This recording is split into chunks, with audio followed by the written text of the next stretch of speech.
سیت یا شیس علیہ السلام حضرت آدم علیہ السلام کے تیسرے بیٹے اور ان کے بعد نبی تھے۔ ان کا ذکر تورات میں ہے۔ یہودیت، مسیحیت اور اسلام کے مطابق یہ آدم علیہ السلام اور حوا سلام اللہ علیہ کے بیٹے اور حابیل و قابیل کے بھائی تھے۔ یعنی حوا سلام اللہ علیہ کو یقین تھا کہ شیس علیہ السلام ان کو حابیل کے بدلے میں اور حابیل صبر کی وجہ سے انعام کے طور پر عطا کیا گیا تھا۔ کتاب پیدائش کے مطابق جب شیس علیہ السلام پیدا ہوئے اس وقت حضرت آدم علیہ السلام کی عمر 130 سال تھی اور شیس علیہ السلام ہو بہو آدم علیہ السلام کی شبیہ اور صورت پر تھے۔ یہی شجرہ نامہ قدیم کی کتاب تواریخ اول کے باب کی آیت 1 تا 3 اور کتاب پیدائش کے باب 5 آیت 4 تا 5 میں مذکور ہوا ہے۔ شیس نام کے بارے میں یہودیت میں ایک روایت پائی جاتی ہے کہ شیس کا لفظ عبرانی کے لفظ سے ماخوذ ہے جس کا معنی بیج یا پودا ہے۔ اسی لیے بی بی حوا کو یقین تھا کہ خدا نے ان کو حابیل کے بدلے میں جس کو قابیل نے قتل کر دیا تھا شیس عطا کیا ہے۔ ربی راشی جنہوں نے تلمود کی شرح اور تفسیر بیان کی ہے ان کے مطابق شیس نوح علیہ السلام کے جد اور تمام بنی نوع انسان کے باپ ہیں۔ عرفی طور پر یہی سمجھا جا سکتا ہے کہ شیس علیہ السلام کو حابیل کے قتل ہو جانے کے بعد آدم و حوا کو عطا کیا گیا۔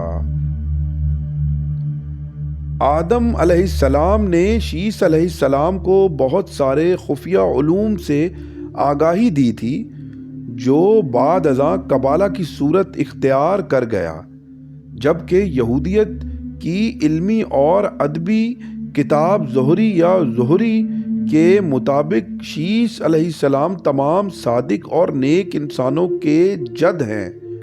آدم علیہ السلام کے بعد شیس علیہ السلام قوم کو عمل صالح کا حکم دیتے رہے اور وہ لوگ اللہ کی تسبیح بیان کرتے تھے۔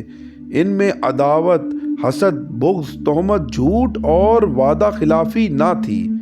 ان میں سے کوئی بھی قسم کھانا چاہتا تو خون حابیل کی قسم کھاتا۔ اسلامی روایات کے مطابق شیس علیہ السلام حضرت آدم علیہ السلام اور حوا سلام اللہ علیہ کے تیسرے فرزند ہیں۔ اسلامی روایات کے مطابق شیس علیہ السلام حابیل کے شہید ہو جانے کے بعد اللہ کی طرف سے نہ صرف انعام کے طور پر آدم و حوا کو عطا کیے گئے بلکہ وہ اللہ کے اور اپنے والدین کے فرما بردار بھی تھے۔ اگرچہ قرآن پاک میں شیس علیہ السلام کا کوئی تذکرہ نہیں، تاہم اسلامی روایات کے مطابق شیس علیہ السلام بھی اپنے والد بزرگوار آدم علیہ السلام کی طرح نبوت سے سرفراز کیے گئے تھے تاکہ وہ بنی نوع انسان کی رہنمائی کریں، اور انہوں نے آدم علیہ السلام کی وفات کے بعد انسانوں کی اللہ تعالیٰ کی بندگی کی طرف رہنمائی کی۔ اسلامی معصورات کے مطابق شیس علیہ السلام ایک بلند پایہ شخصیت ہیں اور ان کا شمار طوفان نوح سے قبل نسل آدم میں اولی العزم نبی کے طور پر ہوتا ہے، جبکہ بعض روایات کے مطابق شیس علیہ السلام ایک صاحب مصحف نبی تھے۔ اسلامی روایات کے مطابق شیس علیہ السلام پیدا ہوئے اس وقت آدم علیہ السلام کی عمر 100 برس یا کچھ زیادہ تھی۔ آدم علیہ السلام نے شیس علیہ السلام کو اپنا جانشین منتخب کیا تاکہ وہ آدم علیہ السلام کے بعد اولاد آدم کی رہنمائی کر سکیں۔ مسلمانوں کا عقیدہ ہے کہ شیس علیہ السلام کو زندگی کے مختلف پہلوؤں کے بارے میں خاطر خواہ دانش و معرفت عطا ہوئی تھی۔ یہودیت اور مسیحیت کی طرح اسلام بھی انسان کا شجرہ نامہ شیس علیہ السلام سے پہلے سے شروع کرتا ہے کہ جب حابیل کو قابیل نے قتل کر دیا اور حابیل سے کوئی وارث نہیں تھا، جبکہ قابیل کے ورثہ جو نہایت درجہ گمراہ تھے طوفان نوح میں تباہ کر دیے گئے تھے۔ شیس علیہ السلام سے بہت سے ہنر منسوب ہیں۔ معارف اسلامی جیسا کہ تصوف میں شیس علیہ السلام کی اہمیت ایک نابغہ کی سی ہے۔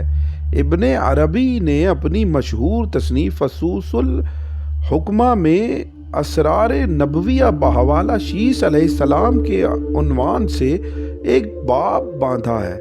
کچھ مسلمانوں کا خیال ہے کہ شیس علیہ السلام کا مزار لبنان کے ایک گاؤں بنام شیس نبی میں واقع ہے، جہاں بعد میں ایک مسجد ان کے نام پر قائم کی گئی تھی۔ 13ویں صدی عیسوی اور بعد میں آنے والے عرب جغرافیہ دانوں کی روایات کے مطابق شیس نبی کا مزار فلسطین کے ایک شہر رملہ کے شمال مشرق میں واقع ایک گاؤں بشیت میں تھا۔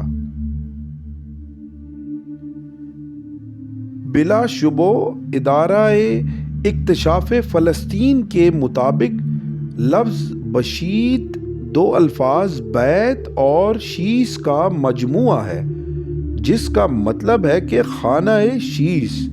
1948 میں اسرائیل کے معارض وجود میں آنے کے وقت یہ گاؤں غیر آباد ہو گیا تھا، لیکن آج بھی 3 کونوں والا مینار شیس کے مزار پر قائم و دائم ہے۔